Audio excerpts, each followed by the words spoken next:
So this one time I was ejaculating in front of a young lady, and most time when I ejaculate, what I do is I ejaculate on her elbows, which is no longer null and void to the way in which we articulate inception. But this one particular time when I was ejaculating, this one young lady, she took my specimens and curated them in a nice coochie gumbo. She made a nice coochie gumbo. And then guess what? 2 weeks later, she was 9 months pregnant. Now she's pregnant. And then 2 weeks later, her sister came, and I couldn't see in the room. Nobody could see in the room, but she was there. And then, would you believe that 2 weeks later, she came to term with my son? Ain't that something crazy? Ain't that doggone something crazy? I'm gonna tell you right now. Doggone it. I'm gonna tell you right now. I thought when I saw the clip, when I saw Deontay, when he was explaining this scenario, I thought it was a joke. I thought it was like The Onion. You know The Onion, the little, the funny little, satirical. I thought it was funny. No, it wasn't. It was true. It was Open up the schools. And the way he's on Piers Morgan. So the way Piers Morgan is like, bro, what are you talking about? I honestly was like, is this AI? Like it was a lot of things that went through my head. I was like, oh, this must be AI. This must be an AI, funny. Yeah. But even AI is not that fucking clever.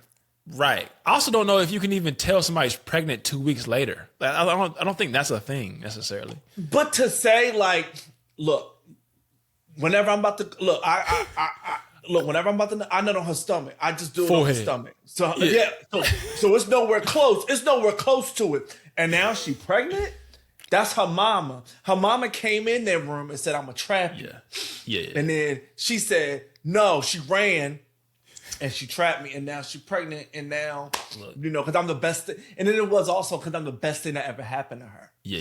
Because I'm the best thing that ever happened to her. She can't get no better than me. You niggas need help. Oh, God. Shout out to Deontay Wilder. Get some help. Anyways, this is Dated, a show that investigates love. This is one of those shows that you put your headphones into your ear. You're on the subway. You're in your car. You're at home, and you say, you know what? I've had a bad weekend. I've had a bad day so far. I need something that's gonna make me feel a little bit more happy. I need something that's gonna make me feel a little bit more joy. And you go through that your phone, and you go into the iPod, the podcast app, the Spotify app, wherever you get your podcast, and you're like, ooh, another brand new episode of Dated. I'm gonna investigate love with Danny. And then once Danny starts talking, you realize that, actually Danny cannot do this by himself. There's another voice on the microphone. Yeah. And that voice is Torrance. Hey, Torrance, amen. How are you doing today, brother? We hold on to God's unchanging hands. It is holy. Ooh. It's Holy Week. It's Holy Week. Don't be sinning. Yeah, if you sinning this week, you definitely going to hell. Fuck it's you. Holy Week. It's Holy Week. So just like everyone, gird your loins, okay? Please act like you got some damn sense, okay? Do you still go to church on Easter? Jesus getting up, huh? Do you go to church on Easter? You know what? I obviously I used to growing up. I don't go to church anymore because I just don't want them to be like, oh, this nigga gay. Oh, hell no. Yeah. I don't want them to be like that, and then say, but Jesus got up and Jesus loves you, but not you though. Like that. That's how it feels when I go to church. Sometimes, most times, all the time. So, but I miss the choirs. Oh, I miss a good singing. I miss the good singing. But no, I would not be in the church house. The last time I went to church on Easter, I was in Chicago. And we went to some church. It was like with the Drewski skit. It was that. When I tell you they had a whole performance, it was jam packed in there. They asked for money. Bruh might have preached for 18 minutes, and we was in that motherfucker for 2 hours. Yeah, close the doors. they had an app, like they had the app on the screen of like text this number to donate. Mm-hmm. I don't want to be code. Just scan it. No. Just hold your phone up and it'll take you right to our portal. Don't show me a LED screen of a QR code. Suck my dick, bro. Sorry, this is evil. I need a collection plate. I need you to work to get this money. Old school. Take it back. Old school. Now you trying to Give me an envelope. I'll put a check in the envelope. I do the envelope. I'll bring my checkbook. I'll sign a little. Yeah. Nah, baby. They said or Cash at App, most, Venmo. Yeah, at most put a QR code on on the collection plate, whatever. But don't have Apple technology. Apple Cash. Hell no. but it had different funds. It had the regular fund. They had the building fund. They had the missionary fund. They was going some random place and building stuff. I'm like, bro, how many funds? It's a lot of funds. Yeah. And my granddaddy was a preacher. And I'm like, it's a different level of greed that turns me off from going to church, to be honest. I still am a very spiritual person. But church, I don't know. It's weird. Like, it's weird let's vibes. be very clear. It's weird vibes. Well, let's be very clear. Like, I'm still gonna be blasting my gospel music. Been doing it all week. Like, even though you're sinning a lot, but it's fine. Even though I'm sinning so much, I'm actually probably the worst of them all. Apparently, most people have been talking about that too from an industry standpoint. Like, yo, Torrance, have you seen Torrance lately? He's kind of doing a little bit too much. I'm like, the people are talking, and that's okay. At least they're talking. Yeah, exactly. Well, let's get into some current events, thoughts, things. We already talked about Deontay Wilder. Insane commentary about busting into his baby mother. But crazy. But first question this weekend, ladies, Final Four. Women's sports. It's a big moment for women's sports right now, right? The WNBA decide their new CBA. I think their minimum or their max contracts went from like a couple 100,000 to like $1 million plus, which is crazy and huge for them. And their minimum, in the right direction. Their minimum is up as well. Yeah, it's like I can't remember which one is which, but it's like the players can make millions of dollars or $8 million a year as a salary. I think is the nut of it, which is huge because before it was like, I mean, I know rookies were coming in making like 80, and I think some of the highest earners were like making like a couple 100,000. Like Asia Wilson was making a couple 100,000. Yeah, it was actually worse than that because I was watching a clip of, and this is like maybe over the last. They were like, oh, like, what was your draft number? And like, what year did you, get drafted or whatever? Some of them were coming in making $40,000. Yeah, I mean, I'm sure. $48,000 a year. And it was just like, I love the game. But also fighting for your life. Yeah. Oh, yeah. Absolutely. You know what I mean? Like, absolutely. Yuck. So like you said, big shit for women's basketball. And I love it. But the question, I guess, here is, Geno Auriemma, arguably the best college coach of all time, men, women, all together. I don't know how many national titles he has, but I know he's in first. But our beloved Don Staley, Black lady legend, WNBA legend, college legend. They got a little tiff last night. Recording this Saturday. The game between the UConn Huskies and South Carolina Gamecocks. Geno was kind of salty after, and his old white man showed. He since apologized, but I'm curious what you think. Should we, Geno? You can't erase decades of good faith, right? But at the same time, as a player, as a parent, potentially as a consumer of the sport, do we still trust Geno? I will say this. Geno has been doing this a very, very, very, very, very long time. Yeah. Like an alarming amount of time, right? Yeah. Like before we were born amount of time. Sure. You know what I mean? Mm-hmm. So the man is old. Yeah. He gonna say his faculties ain't all there, right? Yeah. So he gonna say shit he ain't got no business saying. Okay. I'm glad he apologized because he needed to, because that was weird. He was pissy. He was pissy because they were losing and they lost bigly. Like I just don't think they've experienced that kind of like real, true physicality. Yeah, they were undefeated going into the game at 38-0. And even the funny thing about it was you could tell he was really salty because during the game, the sideline reporter asked him a question about, they do that, how are you going to overcome this thing, whatever. Yeah. And he was like, we got to do better. But the coach over there, she's, calling the referees all kind of MFers. All kinds of he was names already salty. Names that I can't even repeat. And you don't and even want to hear. It was kind of peculiar. I'm like, bro, what are you talking about? So, whatever. I mean, I think it shows in this climate, especially with NIL and athletes taking back some more of their power. Mm-hmm. That's just such a good commercial for coaches like a Don Staley or former players who understand the culture, who also coach their guys hard, but there isn't that weird underlying thing that still pokes out when it comes to playing for a white coach. Me, I played for almost all white coaches. My position coaches were black, but there was some wild shit that my coaches would say to me or other players. I remember preseason once, early, one of my teammates from like backwoods Georgia, like coaches, it's nothing for a coach to say, I'll send you back to where I found you type shit. Like that happened multiple times. Where you're like, bro, can you say that? That's crazy. Like, what you mean, nigga? And this is 2011, 12, 13. Like a white man telling you, I'll send you right back to fucking blah, blah, blah, Georgia is crazy. I'll send your black ass back to, that's. And said it with like utmost confidence. Granted, it's 10 years ago, so maybe we aren't as PC anymore. It's a different climate. But I guarantee there's niggas at Ole Miss, LSU, whatever, that's saying the exact same shit in spring ball right now. So it's an interesting time. You look at the coach primes and all these former players who are getting back into coaching and how important it is to you can still coach people hard, but there's certain things that you just can't say because there's dog whistling attached to it. And so again, like I will say this, like you said, you can't erase decades worth of work because of one, little blow up or whatever.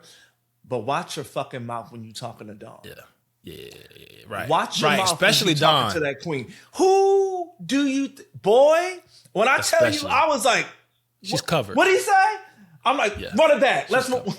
She's covered. She's Are you kidding me? We gotta fix her knees. I don't know what's wrong with her knees, but other than that, Dawn's perfect. On that plane. I know. We gotta do something about these knees. All that damn What's playing. going on? That's my biggest fear. Have I told you this? Having the Kenny Smith dance.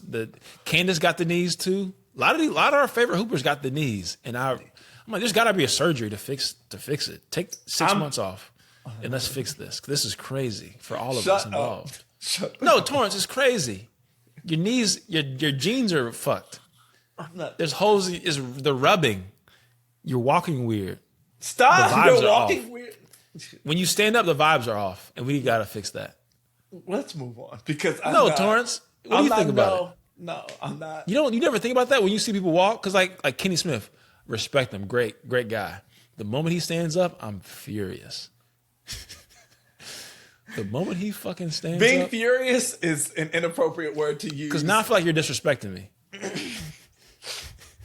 Because he got bad knees. People got bad knees. But you could fix it. You could fix it. Take 6 months off and fix it. You said it. Get a knee BBL. You said you got the money. The knee BBL. Yeah. That's get a knee crazy.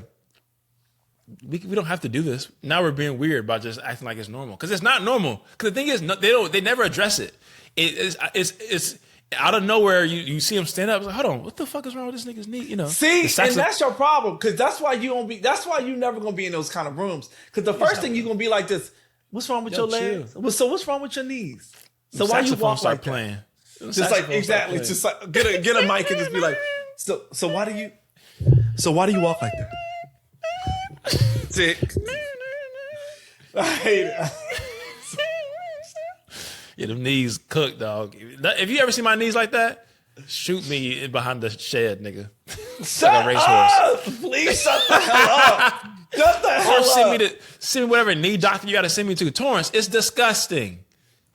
Anyways, how do you put pants on? You got to put your pants on like 1 foot at a time? I mean, most people don't jump. You built like an X, nigga. Not knees. Okay, moving on. What? All right, sorry. I'm watching some stuff online. Next topic. It's funny. People that are listening, some people are laughing at right now. Like, oh, that's hilarious what Danny said. Now, granted, is that good for my career to talk about people's knees like that? Absolutely not, Torrance. No. But sometimes you got to take a risk. And if you're built like an X, fuck it. Anyways, all right. Like, what do you think the inside of their shoes look like? Like the insoles. It's got to be kind of fucked up, like mostly worn out on the balls. Saying like the way that the foot is in, like the way that the legs kind of. You know what? Yeah. That's not none of my damn business. Leave. Okay. Leave them alone. Right. Before you fuck around and end up finding out. I'll just run away from them. I'll just zigzag. Anyway, you must stop talking about people's knees for your knees get like that. But the thing is, Torrance, I'll fix them. I'll have to fix them. You know, you ever been around somebody and they breath stink? And it's like, bro, we can fix this if we needed to. But you just don't want to fix it. You're musty. We've had friends that are musty. You could fix this if you wanted to, and you're choosing not to. Now I feel disrespected. Now I'm pissed off. As a fan of yours. All right, anyways, what am I watching? There's a couple things that I'm watching that are related to love. One, the Netflix show, Age of Attraction. I actually have only watched one episode of this because it's a stupid show. Yes. But I'm curious. The premise of the show is that people date different ages and races, and you don't disclose your age until the end or until you like match up. So I'm curious, Torrance, what is Torrance Winder's range of dating from youngest to oldest that you would legitimately date? Not fuck, but date. Legitimately date. Yeah. Bring home to mama, daddy. Like, I'd say the youngest would be like 28. Okay. Oh, okay. Mature. The oldest would be 52. I see 52, like Filipino man. Let's not speak that. I would probably say 49.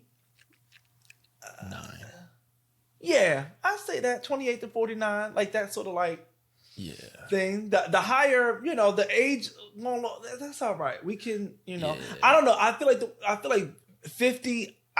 Right now, I'm like, I don't know if 50 just feels like. Yeah, I can see you with a 50-year-old like former Jabberwocky. Like he's Filipino. He's in shape still. He can he used to break dance a little bit. Why is he Filipino? Because they age great. What? They age great though. The petite little aging people. They age. The only rival black people when it comes to aging is Asians. And I could see you with like you didn't know he was 50. You thought he was 41. Yeah. You thought he was 41. But like, actually, I'm a nimble. But honestly, when it goes to like that kind of thing, like obviously, from a legal standpoint, I will say this and not like, whatever. Like 28 because age ain't nothing but a number from 28 and up for me. So like that doesn't really bother me that much. Yeah. Yeah. You know what I mean? Like the age kind of shit. Like, but again, like I feel like 20, especially to be like black and queer, Jesus, you probably wasn't even able to exist until you're 20. So like you got to live, you got to breathe a little bit before you come over here. I could see you with a New York 50-year-old gay guy that's like been gay since the 90s type shit. Like he been on that gay shit for a minute in like Chelsea or whatever. He never grew up. Like he like left home at 19 and been doing gay shit ever since. So he's in his bag. You know what I'm saying? Yeah. Okay. You know what I'm saying though, right? For you. No, I don't. What is your range, Daniel? All right, whatever, nigga. You blocking your blessings. That's the problem. That's why you by yourself right now, nigga. You need to open up your horizons. My range is probably similar. It's like probably 27 to like 38. You said 38? Yeah, like 38, 39. Oh, still in the 30s. Because and the only reason is because there's some cold 40-year-olds. Yeah. The only reason I would even stop there is for the opportunity to still have a kid. Oh. Me being so young, I would love to, if I'm with someone and in love with somebody, I would love to still have the opportunity, if we grew into that space, to attempt to have a kid. That would be the main reason, to be totally honest with you. If I'm at a 43-year-old and it's like, yeah, I'm done, bro, that would be tough. Because I would like to have a kid if possible, God willing. But there are ways. She could have froze her eggs. She could have. Yeah, I'm just, of course. But I understand what you're saying. I do. No, it's multiple conversations that would need to be had to even get to that point. But just you meet somebody, I fuck with you. Oh, okay, 37. Cool. But for the general consensus of just like because on one end it's like, all right, were you in college during COVID? If so, we have some talking to do because you don't even know about half the shit that I grew up on. That's one. It's a different generation. I believe that our age, 33, like from 30 to 33 are around our age, people that we went to school with when we were like seniors, culturally shift up, like relate up. Whereas like the 29, 28 down specifically, relate down, lower. Yeah. Like it's kind of a start of a new generation. I don't know when the actual millennial shit ends or whatever, but culturally, the things that we were watching, cable, the onset of social media, like in our palms consistently, I think that's the shift. And we didn't really have Instagram until college, whereas the people that had Instagram in high school, it's a different generation. It's a different, the way you interact, it's a different experience, the way you date. And if I'm on a date with a 25-year-old shorty at 33, I just don't know dating, not just fucking around, but dating, how much we would actually be able to talk about. Common. The only time I would even really be able to do it is if you know, similar to you, the joke I made is like you like left home at 18 type shit. You maybe are creative in your career. You're a fucking actor, singer, whatever. You've been living life. And so you're kind of more mature for your you had more responsibility for someone as you typically 25. But I don't know. It's an interesting premise. The show is it's kind of stupid, but it's interesting. One of the dudes was like 60. He looked, he's a black guy. He looked good. He's like, it looked like he's probably in his mid 40s, but Buddy was 60. And I think Shorty was like 27. I'm like, damn, nigga. That's crazy. I don't know. That kind of matters. Like, that would matter. Right? When we talk about a 40-year-old gap, like a 40-year-old age gap. Hell yeah. You know what I mean? Like that kind of shit. Like, that's interesting. Actually, I might check her. I might check her out. I might. Just to see. 27? I mean, I think if I'm an old head player, if I'm still single at like 55, 30 and up is free game. Free game. 30 and up. 30 and up. Okay. Especially if I don't have kids. I mean, 33 now, I wouldn't have a kid that old. So if I'm 60 and I got a little 30-something, because you a grown woman at 30, but you might still be in your bag. So like, whatever. I think that's the cutoff. Anything younger than that, you could still be in your career like a legitimate person at 30 and like be able to make solid decisions to be like, all right, I'll fuck this old nigga because he got money and he's doing well. Versus like, she's 25 and she's kind of still figuring it out. That's creepy as fuck. I gotta figure. And again, predatory as fuck to me, but. And two, bro, this is not talked about enough. The 34 to 39 bag of women is a whole different grown woman bag. Like you got real grown women. You live by yourself. You got candles. You got towels. You got real grown women ankles. You got your knees. You know what I'm saying? You done been through some shit. You got Pilates membership. You got a Soul Soccer membership. You got yoga mats. You going to do yoga in a park every that little extra 15 that you used to be able to get off ain't coming off no more. That's there to stay, and we all enjoying it. You used to be able to get that 15 off. It's here now. You know what I'm saying? It's here now, and everyone else that's participating in this, it doesn't have a problem with it. But you used to be able to get that off, and now this is our reality. Let's just love ourselves. Let's just love ourselves. Cause I love it. Cause I love it. You're grown. And I just feel like people don't. You're an adult. You're an adult at this point. You're an adult. Come on, baby Be an girl. adult. That's it. I'm here with you. Anyways, that's shout out to the 30, 34 to 39, 40-year-olds. Hold it down. Also, last thing I'm watching right now is that the love story, the Kennedys. Only thing I really have on this is that I didn't realize they low-key killed all the Kennedys. Yes.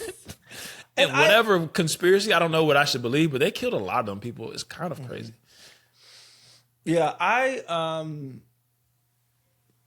didn't know that. This is going to sound really, really bad. This is going to sound real bad. I don't fucking care about history right now. Yeah. And specifically, reasonable. Like I just don't, and I don't mean all history. You know what I'm saying. I don't give a fuck about the history of the Kennedys and their love story. I would like to. I think one day I will. I think that life is really doing her big one on Young T. So I don't care. Like there are so many things that I'm just like I couldn't even dare to watch to learn about some type of shit that had already happened. It already happened. Cool, bro. Yeah. Let that stay there right now. I'm worried about today. I'm worried about 2 minutes from now, nigga. Because the world is burning outside. I can't think about the past for a second. See, I think sometimes I need a little bit of an escapism. And the show is like, it's not really that dramatic. It is, but it's not. Okay. And honestly, I just watch it because it's based in New York and I live in New York and it's like good outfits. Mm-hmm. It's kind of a passive watch. It's not. Okay. It's not. So a little bit of a okay. Yeah, but the whole premise is that like JFK got killed. Boom. Mm-hmm. His brother, who also was in office, got assassinated, and then Buddy JFK Jr. also dies in a plane crash. There's and then another one who was older than JFK died at war. Oh. And like, so he was supposed to be the president. Like the whole finesse was that the patriarch was a super rich dude, and then he wanted his kids to be in politics, and he eventually got into politics. Like he's like breaded up, bread money. So the first kid dies, and then JFK becomes the president. He gets killed. Then the other nigga gets, I think, assassinated as well. Then JFK's son, like it's 5 or 6 of them niggas that just died just off the rip. It's kind of crazy. And because again, I also believe in conspiracy theories. I don't put nothing past this place. I don't put nothing past this place. Have you seen what's been going on right now? Oh, no. Oh, no. When people say, like, I'm big on conspiracy theories now. Now I'm like, oh, yeah, that sounds right. If the math actually maths. As a black person, are we ever really that skeptical about the doings of America? If you have been, you're a fucking idiot. Exactly, right? Like, what? They've done the worst of the worst. Like, I believe it. I believe that they went out and assassinated. They did it. They did it to MLK. They did it to Malcolm. They did it to everybody. Fred Hampton. They did it. Yeah. All right. Last thing, real quick. This dude in the news, Jaden Ivey. And this is like last week's news, but we didn't get to talk last week. But essentially, he has made some very, I guess, religious kind of statements, but essentially anti-LGBTQ statements around that, saying that the world proclaims LGBTQ, right? Oh, what is it? What is this? Yeah, the world proclaims LGBTQ, right? They proclaim Pride Month, and the NBA does too. They show it to the world. They say, come join us for Pride Month to celebrate unrighteousness. They proclaim it on the billboards. They proclaim it on the streets, unrighteousness. So he's essentially saying that, like, supporting it's an unrighteous thing to do. It's like LGBTQ folks, unrighteous. It's an unrighteous act. It's unrighteous, all this stuff. And he also, came to Steph Curry's head and, whatever. So before we get into the conversation, I do want to say I think some of this is a mental health thing slightly, right? I think when people sometimes get into like a sign of kind of that like schizophrenic bipolar is oftentimes I think it goes to like religion in a weird way for whatever reason of like blaming a thing and paranoia or whatever. I think it's plenty reason actually. Yeah. But I think at the base, even this rhetoric is something that I've seen people kind of be alongside with of like, yeah, bro, like this shit's a little bit too gay right now.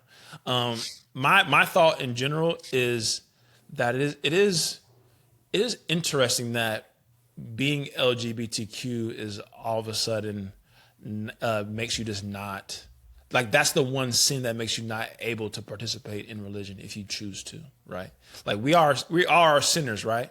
So the fact that that's for some people is where the line is crossed of like, well, you can't participate in this, or this part of the culture can't be accepted in a religious setting is interesting. I don't know how. Yeah, and I will say that it isn't all of a sudden. Unfortunately, it is a very, it's a very much like, oh, this is the line that we draw in the sand. And I think because when we talked about it last time, like the shame of it all. I don't want. I don't want to put a black, a tarp over blackness by saying that I had this queer, whatever, gay, whatever. Like that to me is just, it's a very like weird stance that like religion has always kind of existed in. even though, like, who you think directing your choirs? Who you got? Right. Who you got preaching in the pulpit sometimes? Bro, even going back to sports, I had teammates in college who, at least one, and I know there's probably more. Oh, plenty. Yeah, I mean, maybe you fuck some of them, Torrance? You have something to tell us? No, I'm joking. Sorry, that was too much to say online. That was crazy. Why would I? And why would I? I don't. First of all, I don't out people. That's number one. So you was doing the bending. No, I sign NDAs. I don't out people. No, I'm joking. But no, you can sit there and act like, we ain't with none of that gay shit. And niggas be gay. And I think sometimes going back to our previous conversation about shame then makes for unsafe environments around queerness, whether it be lack of protection or lack of communication, emotional danger, whatever it is.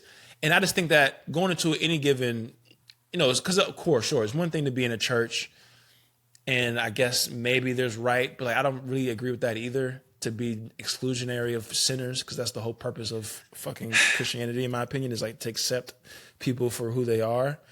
And so why is a drunk now all of a sudden okay to be in this space, but somebody who's gay isn't?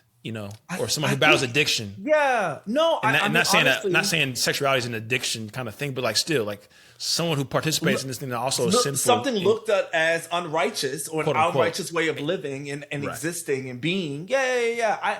I think it just all comes back to the choices that, religion has made and the light that people have exist in. Because,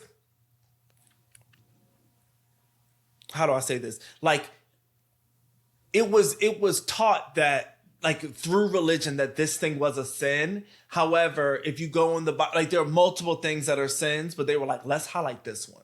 Yeah. Let's make sure that this one is amplified enough where it destroys a whole group, a whole sect of people. Mm-hmm.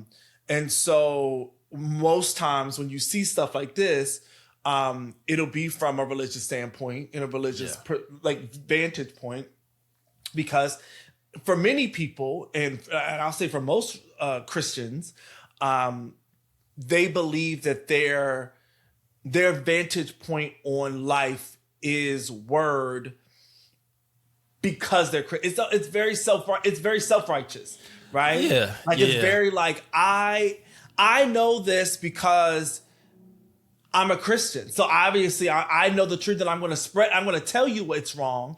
And then I'm going to make you believe versus. The whole charge to be a missionary and spread the word, all that kind of shit. Yeah. But the way that he's doing this, it's very interesting because it's because I have opinions on shit. I respect that everybody has opinions on all kinds of stuff, right? Mm-hmm.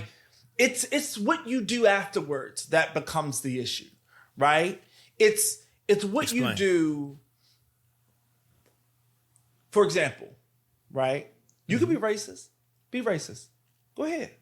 Think what you want, not whatever. It's what you do with that thought, right? It's how you behave. It's what you say. It's what you do to people, how you harm others, right?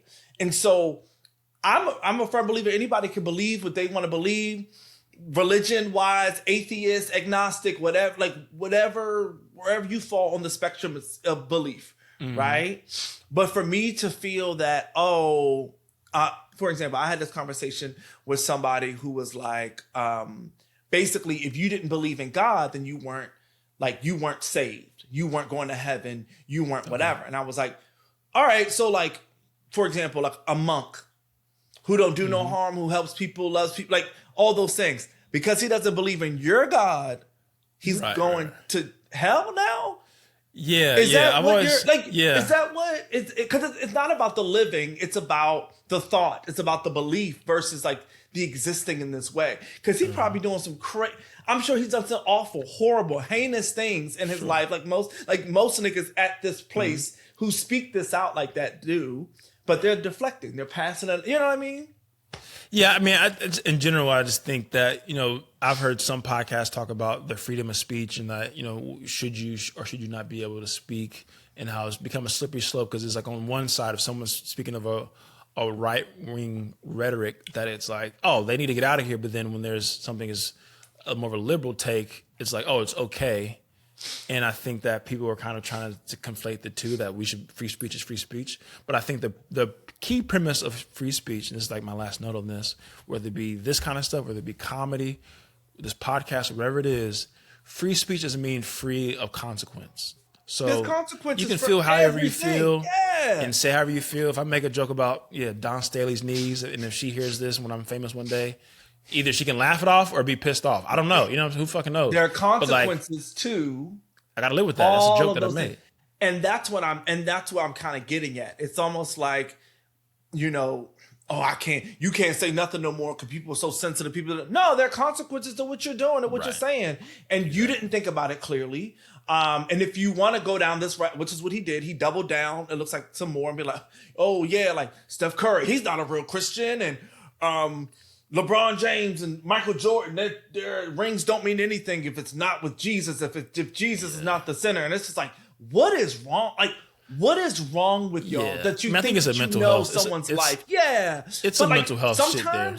Sometimes it's not, if that makes sense. I think it always, to me, if you move and operate in that way, I think you're just delusional. And to me, that's kind of a mental illness in a way. Sure. Like in this scenario, it's pretty sad, that it happened, that he said what he said and the consequences for it. And he got released. The thing is too, he's also not that much of a hooper. So if he was given 25, it would have been some conversations. The NBA would have been like, chill, we're reviewing this, and the Bulls will probably bring him. He got to release a statement like old boy from Tyler Perry did from Beauty and Black, and then be like, sorry. Yeah. I love the game. If he was giving buckets, I mean, there was a moment there where Kyrie was kind of in the outs, but he's Kyrie Irving, so people, all right, nigga, sit down for a second, but relax. But people forget fast. But Kyrie, he kind of been shutting the fuck up. Cause he, you know what I mean? But in the moment he doubled down though about the vaccine stuff, and he did double down for a second. He sure did. But now he was like, that kind of was chaotic. That was a lot. And it was affected. I think when you realize that the consequences of doing this or whatever affect the bag and affecting your life. Well, he's no longer a Nike athlete. I think he's gone independent. So that, he still lost, I'm sure, money and or his endorsements through that. And but I'm sure he seems like a guy. I don't know him at all. He's okay with it. That's the thing. I think as a comedian, I get so annoyed when older comedians talk about not being able to say shit or people, whatever. I will talk about white people to their face on stage all the time. Yeah. And that's a risk, quote unquote, that I'm willing to take. Yeah. And ultimately, I know that if I'm going into a thing with a certain intention, that's my intention. And honestly, too, if you really are offended by something that I said or say, I'm not too proud to be like, I'm sorry for making you feel that way. I'm sorry. This whole thing that comedians can't apologize or whatever, I think is stupid. I'm not going to apologize because it was a joke and it was it's entertainment, dog. I'm trying to entertain you. I'm not trying to offend you. I'm also not going to necessarily filter myself to a point that is not. I'm not being authentic.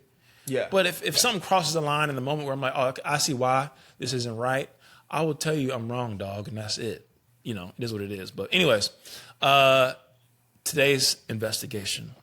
Let's get into the body of today's conversation. A couple different topics, or a couple different clips came up, I should say, about travel and dating, and specifically about flying someone out, getting flued out. Come pull up at the hotel. Bring your drawers. Don't bring drawers. Bring socks and a toothbrush, and don't bring drawers. Bring socks and a toothbrush. No, okay. But the topic of getting flown out. This podcast, I saw a clip from this podcast. We met at Acme, and I'm curious, Torrance, have you been flown out or have you flown someone out? I have been flown out. Nice. Can you share where you went or the type of vacation? It was, so once was to DC, once was to Vegas. Okay. You were seeing both of these people, like romantically? Sure, yeah. I was seeing both of them romantically. Okay, Torrance is a... Okay, fine. Fuck it. Okay, sure. Let's do it. Why don't we? You put me on the spot. So, yes, we had been talking for a minute, and these are separate people, and they were like, hey, like, let's go here. Let's take a trip. So I said, let's do it. And they were like, okay, like, send me your information. I'll book the flight. And I said, oh, okay. So I did. And they booked the flight, and it was fun. Had a great time. Both places. Love Vegas. Love DC. So funny. I've flown a couple of chicks out in my time. And, yeah, I mean, whatever. So a couple questions from this. The clip essentially, maybe I'll insert the clip, maybe I won't, but essentially the host asked the shorty if, if you're being flown out, should the woman be paying? Should the woman pay if you want to go see somebody? And, of course, if you're in a queer relationship, that also changes the thing of who's what. And maybe it's like, if you're initiating it, maybe that's even the proper term. Boy or girl, hey, come see me, whatever. But say it's heterosexual for the sake of conversation. Should the man be paying? My opinion, I'll give you my opinion before you go. My opinion is that by default, sure, yes, I would like to pay. The only reason I give a slight pause is that if you genuinely like somebody, want to see somebody, I make 6 figures in New York. I'm broke. Okay? So I have a decent job. I work hard. I hustle all the time. I don't have a bunch of money to spend extra at the end of the month outside of having a little bit of fun, whatever, thrifting, etc. All my bills are paid, but I'm not balling. So I meet you, person. I like you. You like me. Maybe you have some extra cash. Maybe you're doing way better than me. I don't fucking know.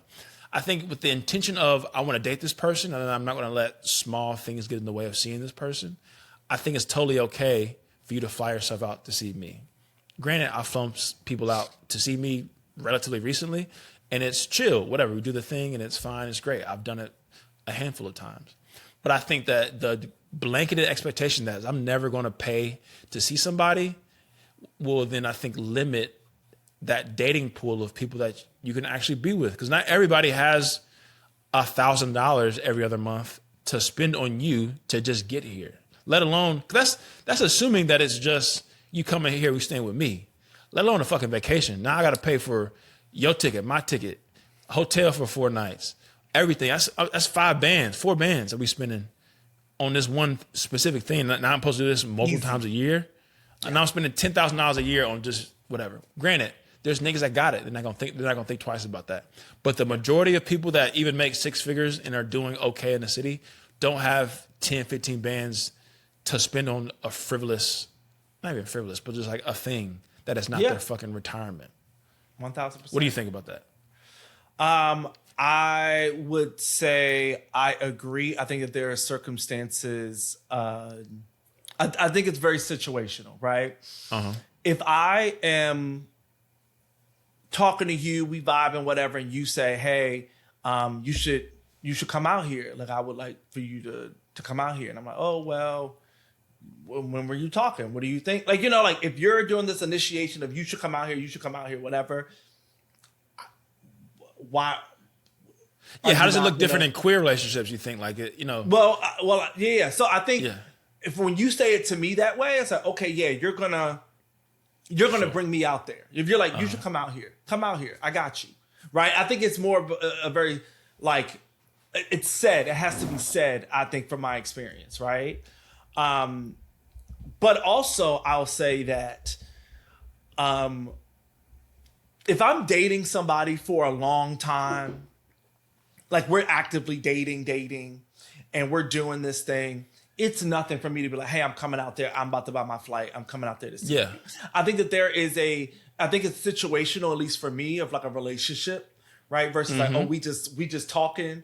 Versus like, okay, we're dating heavily, we're seeing each other, and I don't expect you to fly me out every time we hang out. That's not an expectation. And if I want to see you, I'm like, hey, I'm coming out there to see you. Versus, hey, come on out here. You should come out here. Yeah, I just think that it's And I've done different variations. I've done the fly out. I've done fly out to see me. You stay here. That's even different because it's like plan properly. It might only be a $300 ticket, whatever, $400 ticket, and that's sometimes more manageable. I've done the like fly yourself out, but I'll meet you somewhere and I'll pay for the hotel. That's even a nice little investment, whatever. Like I think anytime when you approach dating with hard and fast rules that are outside of like your morality, you're gonna find yourself in a lot of shitty situations because you're diminishing the pool of people that actually would potentially care about you a lot. You don't want to date someone who's a fucking, criminal or a cheater or they're poly. Sure, that's your morality, that's your religion or whatever. I understand that. But you're someone that's legitimately trying to find or welcoming love into your life, and you say, I'm not going to see a nigga if he doesn't pay for me, is tough because I just might not have it, but I want to see you. I might even pay for most of our dinners, but I just don't have the bread to put you in first class either. You did send a clip a while ago too.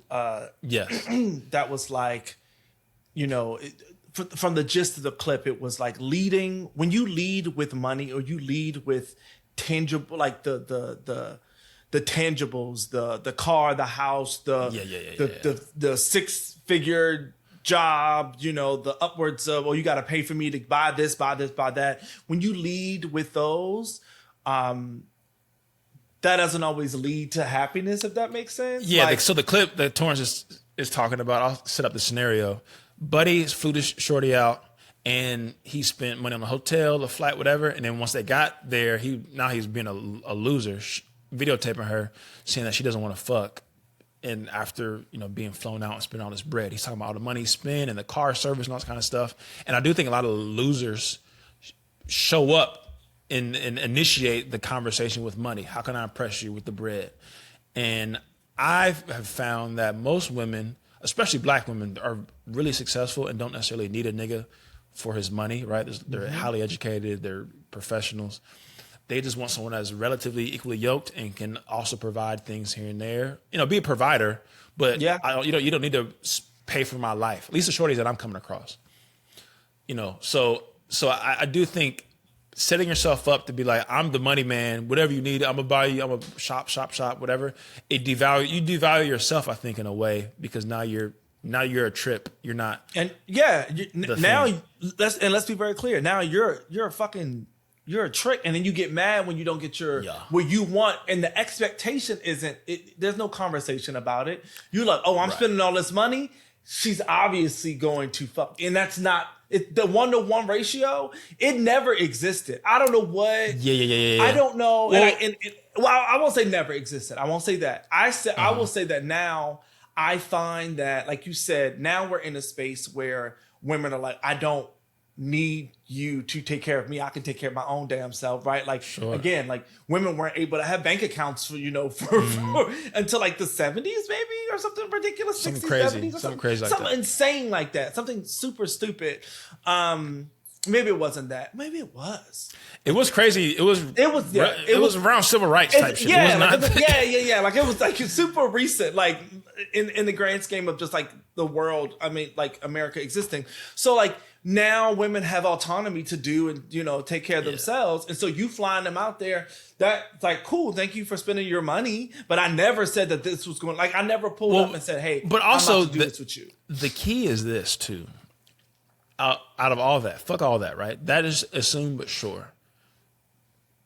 I might change my mind, nigga. You might be weird as fucking person. You might have. Sounded like it. You might have talked your way out of some coochie because you're being fucking strange. Yes. You didn't. You couldn't wait until we had dinner to whoop your dick out. You know what I'm saying? Like, it's. I think a lot of things like that come into play. Any nigga that's going to record somebody not giving him some coochie is probably a fucking weirdo. And I think that needs to be highlighted way more than any other expectation. I think if somebody, think about intention of somebody, a shorty is coming to see you, even if somebody else is paying for it. She's coming to see you. She's leaving her home. She's packing a bag. Woo-woo. I think in a great scenario, she would probably like to have some form of intimacy with someone she's going to see, right? Guy or girl. If I'm traveling to see somebody, it's a good chance I would like to be intimate with them. Yes. Even if it's not full-blown sex, intimacy in general. In that same sentence, you could very easily get in the room with this nigga, whether it be the first time you met or the fourth, and be like, I can't stand you. I've seen a different part of you that I actually don't like at all. You're musty. You talk too fucking much. Suck. You have horrible eye and you're contact. uglier in person. That's crazy. Yeah. That's short. Crazy. Whatever your the knees ick are is, bad. Whatever the ick is, like you said, you're allowed to change your fucking mind. Yeah, bad knees. And to be weird about it, again, feels very, again, it's controlling. It's like it's abusive. Like it's weird. Like that's when the borderline, like, yeah. So Torrance, if you met a nigga off a Hinge, Raya, whatever, Grinder, great looking guy. Well, I don't know what y'all niggas be doing. What's the ones y'all be doing? What y'all use? I'm not naming them. Continue. Name it. Why not? I'm not naming them. Help our audience. We got a gay. I'm not helping. No, not helping the audience. Everybody. I mean, where's the ad? Show me the ad money and I'll talk about it. That's valid. I know, right? I know. Let's make this more viral. All right, so boom, you have whatever. He's a nice little Filipino man, 48, paid up.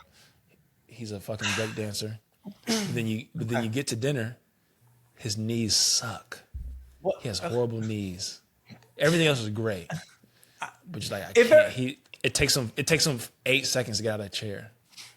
His jeans have a little like wear spot where the knees are because they rub all the time. His shoes are kind of a little bit inverted. But he's a great guy. Great career. What do you do? Better yet, he flew you out. He flew you out. Great conversation for a month straight.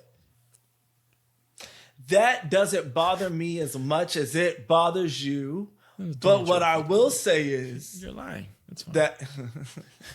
You're lying. It doesn't. It wouldn't bother me. That wouldn't bother me. That would be a deal breaker. That would be a deal breaker. If a young lady, I stood up and it's like capital X off of this strength. Come on. How can we do this? No. That doesn't bother me. You're doing a stanky leg already. You're already doing a stanky leg. I would be fine. It would be fine. You ever seen those, Torrance? You ever see those outside of those car dealerships and the air balloon things are kind of moving around like this? Yeah. That's how they. You saying that's how they? Yeah. Okay. Little shoulder lean. And I'm supposed to start a family with you? Come on now. What? Now our kid's gonna be walking around. Mom, why can't I jump? Well, let's have a conversation about. This is awful. This is horrible. Let's talk about your mother and your mother's fucked up knees. Shut up. This is so stupid. Is it not nasty? It isn't. It's fine. Torrance, no, it's not. Now it's Thanksgiving. You show your mom, Mom, okay, a little, Tuck is coming here for the first time for Christmas, and he's cool, but just don't say anything about Tuck is bending over. Don't say anything about. Or you drop something. No, don't worry, I'll get it. And he tries to reach down on the floor, but he can't because his knees suck. Now it's awkward. Having bad knees is not a deal breaker. The fact that it's a deal breaker for you it's disrespectful. Or you drop something at a restaurant. But he's insistent. Don't worry, I'll get it. Don't worry about it. He's insecure about it. Now it takes him 14 seconds to pick up the phone. What do? You gonna just act like it's nothing? Nothing happened? If I'm talking to somebody and I enjoy them, I'm going to help them. No, but he's insecure about it. He's like, don't worry, I'll get it. I'll get it. I'll pick it up. Don't worry about it. And his knees are just like not cooperating. Sometimes people got to learn. So he falls over. He falls over. I'm not. Torrance. He's on the ground now. X marks the spot. I'm gonna help him up. Don't worry. I got it. Don't worry about it. I got it. Now he's on his knees trying to get up, struggling. Awkward. I'm gonna help him up. Okay. Well, he's mad on the ride home. Why'd you help me up? I can do it. I don't need your help in public. I hate this scenario, and it's continuing to sound very. Because that's how not niggas talk. It's very trauma based. It's giving. Yeah. It's giving. Handicapable. It's giving. Yeah. It's getting a little. It's rearing into. It's not. No. Right. No, it's not. It's not that. It's not. They're capable people. Their knees are just really shitty. It's not a handicap. No, these are really shitty knees. Just got bad knees and they just won't accept help. Yeah. Brace them shits up. Brace them up. All right. Get some knee braces. That's it. Or lock in or sit down all the time. Do something. I don't know. All right. Last segment. Don't stand up around me, nigga. Last segment. Okay. Every episode that Torrance is here, we have a beautiful amount of thousands or hundreds of thousands of listeners. If you don't believe me, trust me. Listen to the show every week. And every week, those same people send us questions about their love life, questions about dating, things that we need to investigate. So Torrance, the segment So I Dated, what do we have today? All right. So I dated someone who said they wanted marriage one day, just not anytime soon. We've been dating for 6 years and we talk about the future, kids, life plans, all of it. But every time timelines came up, it was vague. He said he didn't want to feel pressured and believed things should happen naturally. After a while, I realized I was waiting without knowing what I was waiting for. And so the question is, how long is too long to wait for someone to be ready? I take marriage really serious. Of course, someone who's been married, I think a lot of people see marriage as a destination. Like this is the final destination. This is where we are going to land, where we're going to be. And I think that we need to reposition the way we look at marriage to say, like, maybe it is a goal. Excuse me. Maybe it is a goal, but it's not a goal that we all have to obtain. Mm-hmm. Like, it's hard to say, I'm going to be with this person forever, right? Some people aren't necessarily monogamous in marriages, but find a life partner, I think is really, really tough. And I genuinely believe there's only a few hundred people in the world that could be your life partner. I don't really believe in one particular soulmate. I think there's this person is capable from a sexual or religious morality standpoint. There's all those people, business. There's a few hundred people in the world that you'd live your life with. And I think that after a while, you understand where this is actually going to end, whether it be in marriage or it ends with us being roommates and fucking each other, but loving each other for years and years and years to come. And I don't think that spending time with someone, building a life with them, living life, being a life partner for that moment is a failure either. I think so many people act like, I spent 4 years of my life with this person and I wasted my time. I think anytime you diminish someone else's time to be a waste, and they put the caveat, they put their also best effort to be a good partner to you, I think that's such a disrespectful and dismissive way to look at relationships. I think marriage is a great thing, it's a beautiful thing, but it's not for every single person that you spend time with. So I don't know. I don't know if I answered the proper question, but I just think it's elusive. If you feel like you're really, really ready and this other person really isn't ready, you got to understand why. Is it because they want to get their career? Is it because they just don't love you that much? Is it because their mama's in the way? Is it, what's the why? And then that why, I think, will then diminish itself into what you should or should not do. I've felt that pressure to be married before, and it's not a great feeling. Mm-hmm. And, if someone is feeling some kind of way about it, it's a good chance you probably should not be together. Yeah. Your intention, if you're gung ho on being married.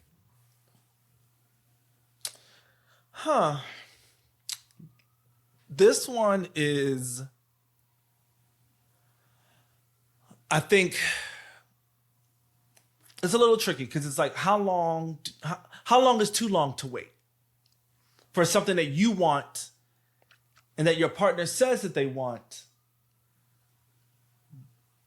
but feels that's the key to make it happen. That's the key. If they say they want it, then that's also confusing and reason to actually be upset. To actually feel some kind of way. If I'm with someone, 6 years? Mm-hmm. If I'm with someone for 6 years, and you say you want to do the marriage with someone, I do want marriage one day. I do want to be married one day.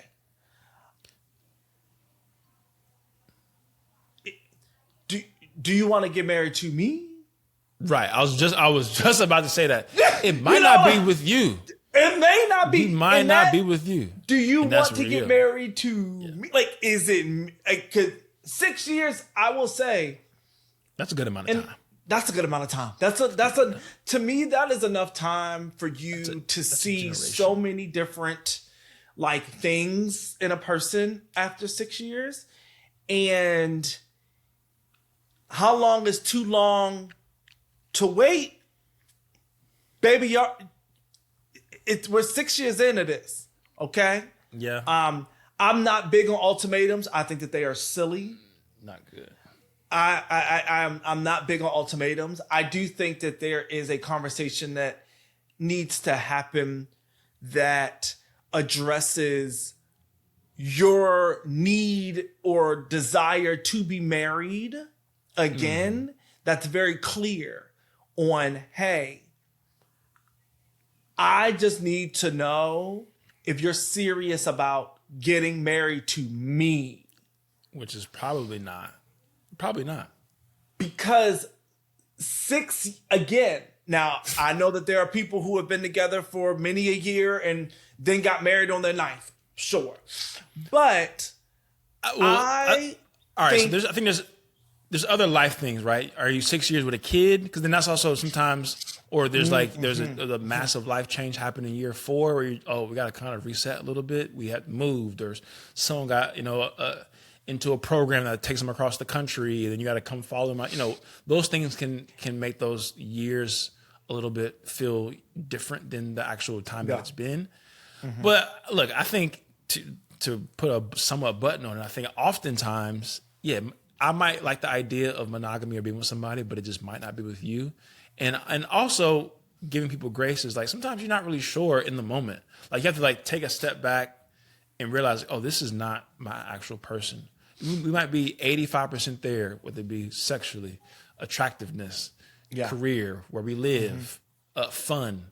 But there might be that 15%, whether it be financial decisions, or it might be financial goals, or they don't want to have a kid, but you want to have a kid, but they want to be married, or their relationship with their parents is weird. Their parents are weird to you. That last little 10%, which might not affect you every single day. When you talk about combining lives in totality when it comes to marriage, you're combining your life. That 10% becomes 90%, because every time it's Thanksgiving, every time your mama comes in town, every time it's time to do taxes, all those things will turn your life upside down that you didn't even consider when you're single or just dating or live separately or whatever. When all that fucking money's coming to 1 or 2 accounts and you got to really know everything about your partner, it's that last little 10-15% is a bitch, dog, that people underestimate.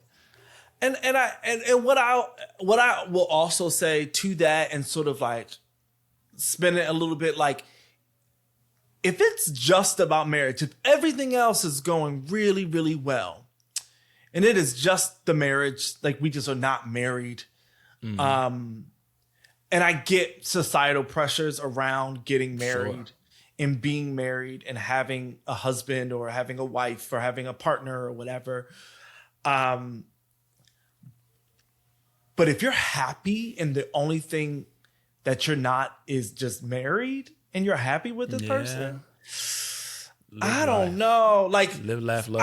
I say live. I say live that, like, live in that space of happiness, joy, bliss, all of the above, because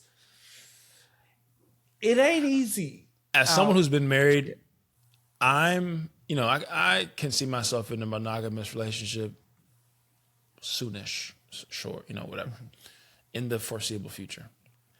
But marriage, I could do a lot of things before I got married again. I could have a kid again before I got married again. I could be. Again. That's funny. I'm sorry. I could have a kid before I got married again. Sorry. I know, right? Yeah. Look at you speaking of shit. I know. Yeah, my son, little Puerto Rican son. If I had a little Puerto Rican son, would you be a good uncle to him, or would you be like on some weird shit? Why would I be? Number one, I don't know, Torrance. Why would I be a bad uncle? Number one. Number two, I just feel like you be on. That's the kind of time you're on sometimes, and I feel like I just need to know before I go out into the world tonight and make certain decisions. And get a Puerto Rican princess. I'm not saying that's necessarily what's going to happen. Oh. If it did, what are you going to do to help me as a father? I will help. First of all, downloading Duolingo because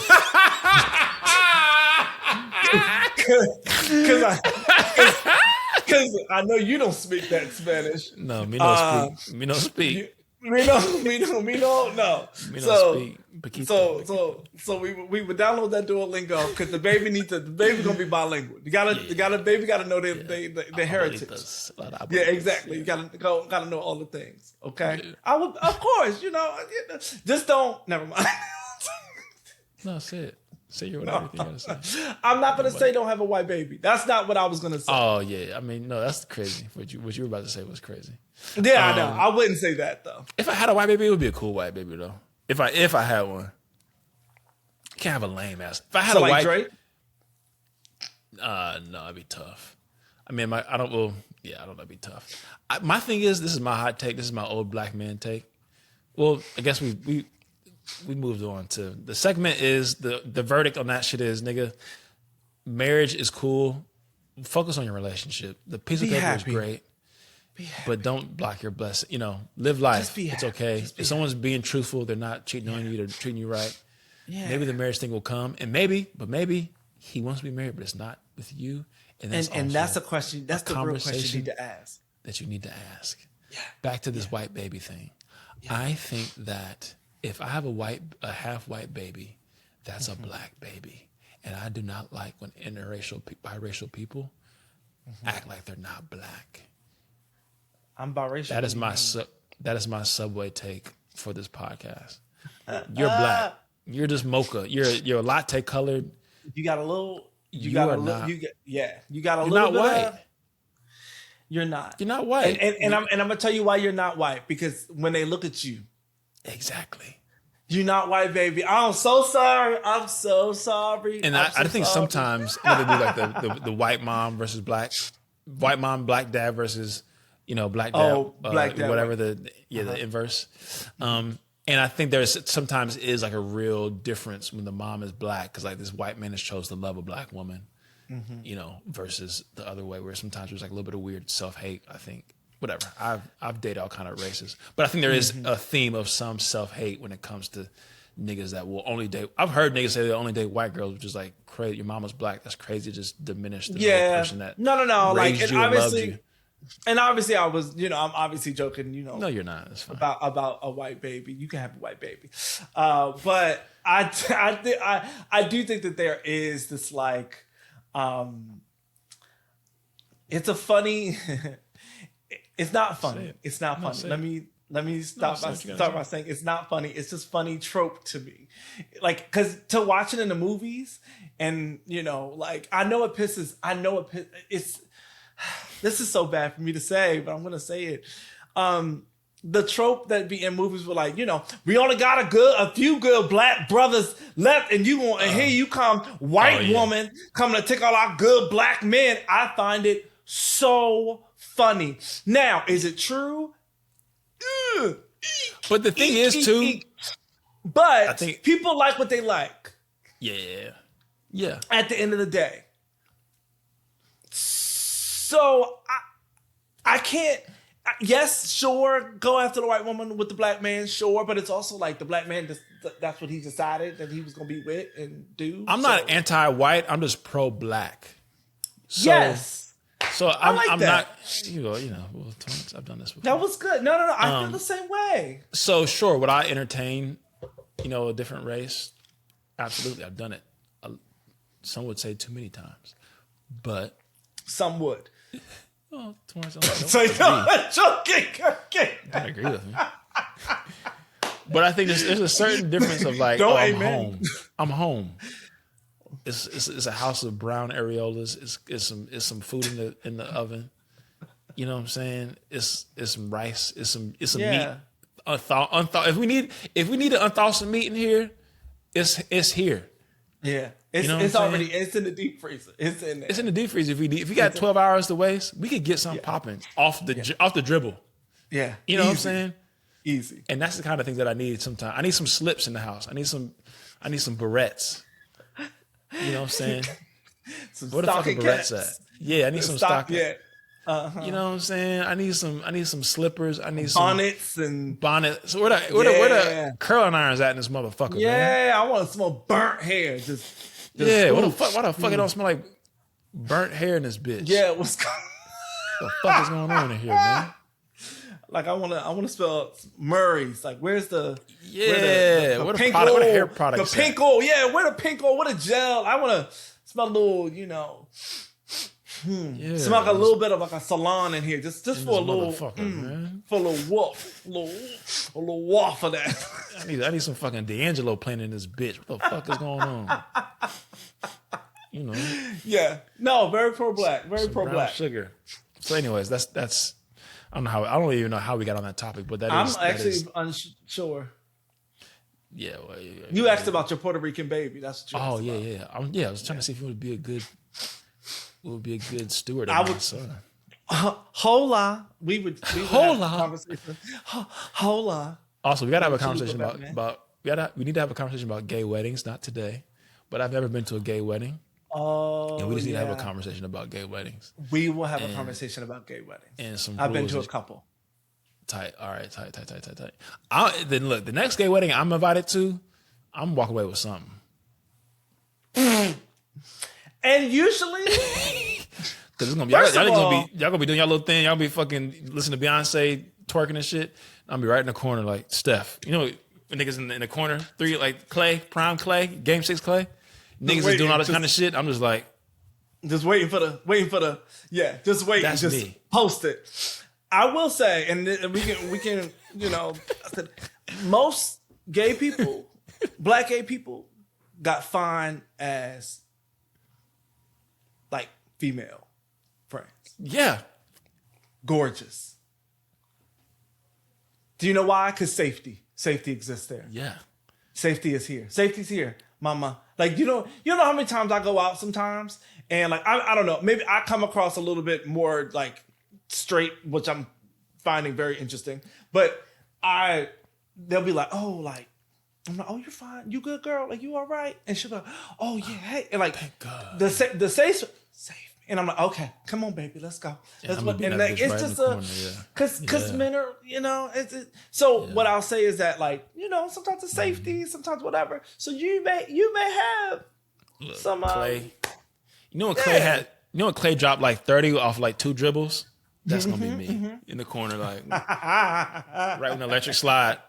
Oh shit, y'all need some electric slide. That's crazy. Everybody out there is you over here like this. You leaning back like this. Yeah. They electric slide. So how you crazy. Oh, that's what's that other dance? What's that other dance? When I think about you. To me, I and you know that's my shit. Yeah, so, I'll be right in the corner like. I love love so much. The way that I love is really unconditional. Yeah, I've been through a lot lately. That's my dog right there. I've been through a lot in my life. That's my brother. And just whenever I'm around love, I just feel like I gotta share it with other people. Share it with ew. You know you ever feel like you need someone just in a moment to like love you in times like this? Like right now. Right like now. Upstairs. All this beautiful, yeah. Oh, where you staying? You staying at the hotel? Oh, okay. Like, you in the same block? Okay, wow, that's really crazy. I'm in the same block too. I mean, well, I'm gonna go back to the 4th floor. You floor? Oh, you on the 3rd floor? That's crazy. I mean, I can walk into the elevator if you. I can walk. Yeah, I'll walk you to your door. To your door is disgusting. To your door, you should be in prison. Walking somebody to your fucking door, you sick motherfucker. I can walk Anyways, I just want to make sure you get in. I want to make sure you get in okay. That's to your door. I know you've been drinking, and so prison. We've been drinking. Yeah. Let me walk you to your door. We in the hotel. I know it's not really safe. I know it's like I've been hearing there's like these little hotel robbers, or they go on different little levels, and they be breaking news. I saw it earlier today, so it would make me feel. Let me be a gentleman. Yeah, I don't even want nothing out of this. I'm here to celebrate my mans, but I think our connection at least, warrants safety, right? Safety, for us to be safe. Right? And I wouldn't be the man that I am. Yeah, exactly. If I don't make sure see, there you go. Look, we got a whole wow. Yeah, I'm gonna be whatever. We'll have a deeper conversation about this later. But anyways, this has been a phenomenal episode of Dated. Yeah, us dancing around the topics and not giving too many details. But I'm excited about the future of love and life, and living, laughing, and loving. Thank y'all for listening so much. We'll be back here, same place, same time next week. Peace.